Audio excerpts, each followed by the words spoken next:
Ang commander-in-chief nyo ngayon, hindi nyo mariringgan na nagsasalita laban sa mga teroristang NPA.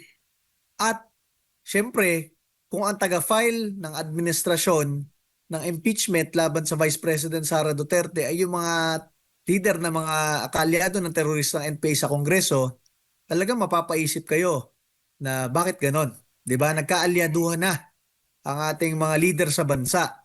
Ang masama dyan, ang mga taga-Malacanang ngayon at taga-administrasyon, syempre ano lang yan, mga bureaucrats na papalit-palit, mga politikong papalit-palit. Pero kung nakipag-alyado kayo sa teroristang NPA, gagamitin rin kayo ng mga yan.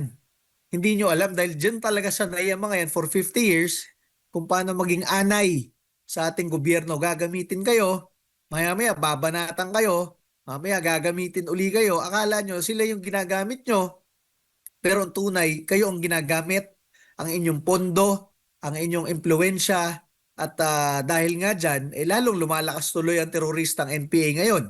Nakita nyo recently, in the past few months, nagkaroon pa ng mga teroristang NPA na kabataan sa Mindoro, sa Negros. Dati, nung panahon ni Pangulong Duterte, wala na yan. So, ibig sabihin yan, lumakas na uli ang recruitment ng mga teroristang NPA sa hanay ng ating mga kabataan at mga estudyante. Opo. Kaya yung pattern na yan, Chairman, nakikita po natin malaking patunay na ang nasa likod nito, sa tingin mo, ang CPP, NP, NDF talaga. Dahil yung pattern nila ng pananakot, yung impluensya na na-instill baga sa mga, parang nasa mga otoridad na natin, para bang, ano na bang nangyayari sa mga pulis, para bang ugaling NPA na daw, mga ganung mga komento, obserbasyon lang, opinyon ng ating mga kababayan. Ano po masasabi po niyo doon?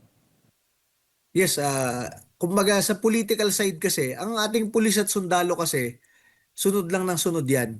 Pero itong mga makakaliwang grupo, meron ng armed elements, meron pang political elements, di ba? Nakakapag-hasik sila ng terorismo sa kanayunan at dito sa Kongreso nakakapagsalita sila. Kaya talagang namomonopolize nila yung direction. Sila yung operator ng administrasyon kung paano ang gagawin, 'di ba? Paano magpapalakas sa Kongreso, paano ipagpapatuloy ang pagpatay ng pulis at sundalo, paano yung nag-i-initiative ka para sa administrasyon para makakuha ka pa ng pondo.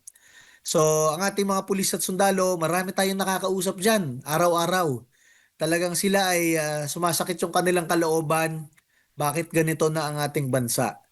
At alam natin, kita naman natin sa boto nila last year na kahit tayo ang nag-file ng impeachment laban sa Pangulo, tayo pa rin ang number one na ibinoto nilang party list sa buong Pilipinas. Ibig sabihin, kahit na ganyan ang ating mga pulis at sundalo, alam nila ang katotohanan, alam nila kung sino susuportahan at nag-aantay lamang sila ng panahon dahil kailangan sumunod sa duly constituted authorities. Pero ang kanilang puso, alam natin na kay Pangulong Rodrigo Duterte, na kay Vice President Sara Duterte, at nasa ating mga kaalyado sa gobyerno, nasa Duterte Youth Party List at siyempre supportive sa SMNI channel po natin. Opo, opo.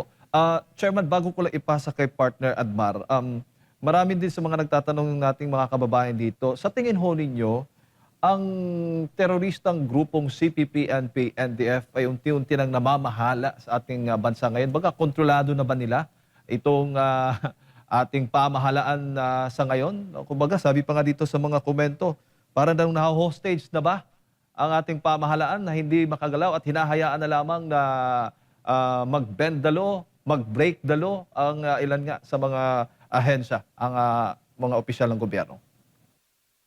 Alam nyo, yan ang direksyon ng kanilang impluensya. Dahil masabi ko sa inyo, for 50 years, ganyan ang kanilang ginagawa. Maimpluensya sila sa mga kanayunan, di ba? Tinatakot nila yung mga negosyante, kung hindi susunugin ang inyong cell site, ang inyong truck, ang inyong negosyo. Ganun na rin sila sa Kongreso. Pag ikaw hindi umayon sa kanila, talaga naman babanatan ka nila, raralihan ka pa nila, ganyan ang kanilang advokasya, ang kanilang sistema. Pero pag upo ng Pangulong Rodrigo Duterte, nakakita sila ng strongman na hardliner na lumalaban sa kanila at inutusan ni Pangulong Duterte ang NTF-ELCAC, tinayo niya ang NTF-ELCAC At inutusan niya ang AFP at PNP durugin ang teroristang NPA. Kaya nga po, pag upo ni Pangulong Duterte, 6 ang kinatawan ng mga makakaliwa sa Kongreso. Pag midterm ni Pangulong Duterte, naging 3 na lamang. Dapat nga ngayong 2025, isa o dadalawa na lamang yan. Actually, dalawa na lamang yan eh. Kaya lang nung tinanggal nila yung hardliner laban sa mga makakaliwang grupo sa Kongreso, tayo, Duterte Youth Party List, nawala na tayo, hindi tayo makadebate sa kanila, nawalan tayo ng opisina, nawalan tayo ng mga tauhan sa Kongreso, nakuha pa nila yung isang seat natin, nakaupo pa yung Gabriela. 'Di ba? Alam niyo, masabi ko sa inyo, kung tunay silang advocate para sa mga kabataan at kababaihan, bakit last year merong ginahasa na member ng Kabataan Party List na kababaihan dyan sa may UP Diliman?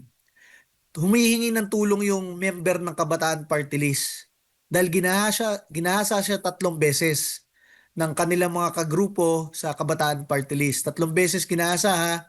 Hindi man lang nagsalita yung kinatawan ng Kabataan Party List para ipagtanggol siya.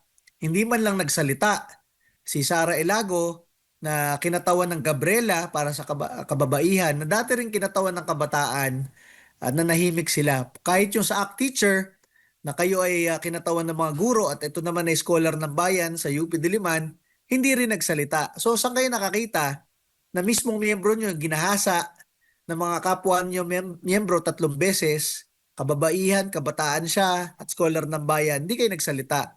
So, ibig sabihin, pinipili nyo lang kung sinong ipagtatanggol ninyo. And kung ganyan ang kanilang sistema, paano pa natin maaasahan na ang kanilang mga ginagawa sa Kongreso ay tunay na ang tawag ay makabayan, di ba? Ito ay sumusuporta lamang sa mga teroristang NPA at sa recruitment nila sa mga kabataan papunta sa hanay ng mga makakaliwa. Chairman, magandang umaga si Admar po. Gaano Good po morning po, boss. kadelikado kung nakikipagsiping ang CPP, NPA, NDF sa mga leader ng ating bansa, ng ating gobyerno, lalo na sa mahabang paglaban ng gobyerno dito sa makalaban ng Estado at baka maakselang yung naging pagsusumikap, lalo na sa nakalipas na administrasyon, na talagang mapilayan ng husto itong makakaliwang grupo na tinagurian ng terorista po, Chairman. Delikado yan.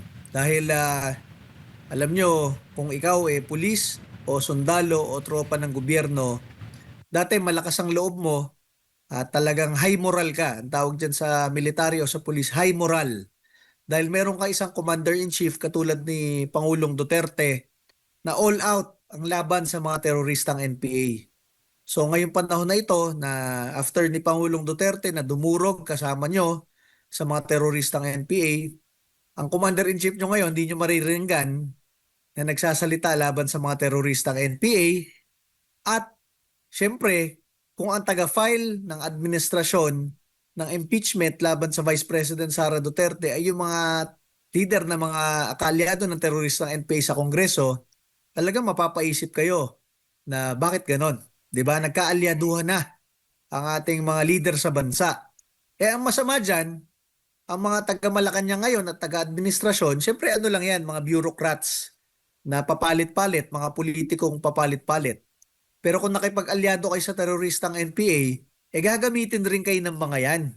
Hindi nyo alam dahil dyan talaga sanay ang mga yan for 50 years kung paano maging anay sa ating gobyerno. Gagamitin kayo, maya-maya babanatan kayo, mamaya gagamitin uli kayo. Akala nyo sila yung ginagamit nyo, pero ang tunay, kayo ang ginagamit, ang inyong pondo, ang inyong impluensya, at dahil nga dyan, lalong lumalakas tuloy ang teroristang NPA ngayon. Nakita nyo recently, in the past few months, nagkaroon pa ng mga teroristang NPA na kabataan sa Mindoro, sa Negros. Dati, nung panahon ni Pangulong Duterte, wala na yan. So, ibig sabihin yan, lumakas na uli ang recruitment ng mga teroristang NPA sa hanay ng ating mga kabataan at mga estudyante. Dahil rin yan, wala na si Vice President Sara Duterte bilang DepEd Secretary at bilang co-chair ng NTF-ELCAC. Malaking ano yan, malaking malaking epekto yan na wala ang Pangulong Rodrigo Duterte, wala si Vice President Sara Duterte, na kasama ng ating mga tropa ng gobyerno na lumalaban dito sa mga teroristang NPA. Siyempre lumalaban pa rin ngayon, pero dahil tinanggal na bilang DepEd Secretary, tinanggal na bilang NTF-ELCAC co-chairman, wala na tayong kapangyarihan na maging opisina ng gobyerno laban sa NPA. Opo, siguro panghuli na lang mula sa akin, ano naman po yung magiging role, lalo na po ng taong bayan, dito sa mga nakikita nila sa gobyerno na baka hindi lang nila alam, na baka, alam niyo na, minamani obra, ng hindi nalalaman ng nakararami, lalo na ng mga nasa otoridad, mga military, nasa pambansang pulisya, iba pang mga uniform personnel, na unti-unti nang ginagapang sila sa mga propaganda at mga pagnanais nitong makakaliwang grupo po para makuha yung kanilang interest, Chairman. Ang masabi natin dyan sa ating mga kababayang Pilipino, siyempre bilang naging boses ninyo at kinatawan at chairman ng Duterte Youth Party List, binoto ng milyong-milyong Pilipino, dapat lahat tayo ay maging boses rin. Kayo, ating mga kababayang Pilipino, mga OFWs, mga Pilipino dito sa ating bansa, dapat tayo ay pagsalita at meron na rin namang social media ngayon, tayo ay magmasid at magsalita. Dahil kung kinikitil yung boses ng inyong mga kinatawan, katulad ng Duterte Youth Party List, dapat kayo mismo ay magsalita kasama natin sa inyong mga naoobserbahan sa ating bansa. Unang-una, kita na naman ninyo ang mga naging scam, flood control scam, at iba't iba pang scam sa ating gobyerno, modus operandi, na talaga namang kinuha ang trilyong budget ng mga Pilipino. 'Di ba? At tayo'y naghihirap ngayon sa baha at sa kahirapan at sa mga kakulangan sa mga serbisyo ng gobyerno. Dapat kayo magsalita dyan. 'Di ba? Tinanggal tayo sa Kongreso para hindi natin masabi yon sa Kongreso. Pero dapat sabay-sabay nating sabihin yan. At nandyan naman ang social media at nandyan ang SMNI, di ba? Pangalawa, ang masabi natin dyan, ang ating mga tropa ng gobyerno, talagang kakampi natin yan. Karamihan dyan. At kailangan lang nila ng suporta rin sa atin dahil hindi sila makapagsalita. Dinaan nga nila sa boto kung sinong susuportahan nila ang number one sa kanila, Duterte Youth Party List. Pero dahil wala tayo sa Kongreso, hindi natin makonvey sa halls of Congress ang mga mensahe ninyo at mensahe ng ating mga tropa ng gobyerno. So ang kailangan po dyan, in the next 14 months na lang po filing na. 21 months na lang po eleksyon na sa ating bansa. So kailangan natin magkasama-sama, magkatulungan na isangguni, i-convey ang ating mga hinaing dito sa ating bansa at hindi ito makalimutan. Baka ang gusto ng administrasyon, makalimutan natin ang flood control, makalimutan natin ang mga kurakot, makalimutan natin na naging kaalyado nila, ang mga makakaliwang leader natin sa Kongreso, at makalimutan natin lahat ang mga ginawang panggigipit kay Pastor Kibuloy, kay Pangulong Duterte, sa Duterte Youth at sa ating mga kaalyado. Hindi po natin makakalimutan yan. Kasi ang problema sa ating ibang leader sa bansa, nag-aral sila sa ibang bansa, hindi nila alam na ang pinapanood ng mga Pilipino maghapon hanggang gabi ay kung paano pinapahirapan ang bida at sa dulo yung pinahirapang mga bida na yon. Yun ang nagtatagumpay. Ginawa nilang true to life, di ba?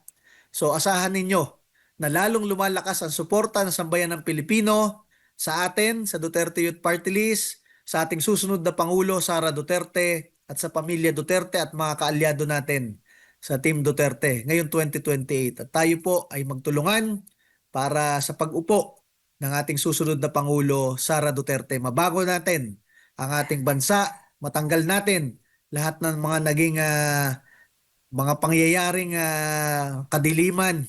Talagang dumilim ang ating bansa, ikinulong ang ating pastor, ikinulong ang ating Pangulo, ikinukulong ang ating mga kaalyado na nagsisiwalat lamang sa mga kasamaan sa ating bansa. Lahat po yan ay liwanag sa dulo ng madilim na tunnel at sa tulong po ninyo, magkakasama tayo, kapit-bisig, kayang-kaya po natin yan. Ngayong parating na 2028, maiupo ang ating susunod na Pangulo at Commander-in-Chief Sara Duterte.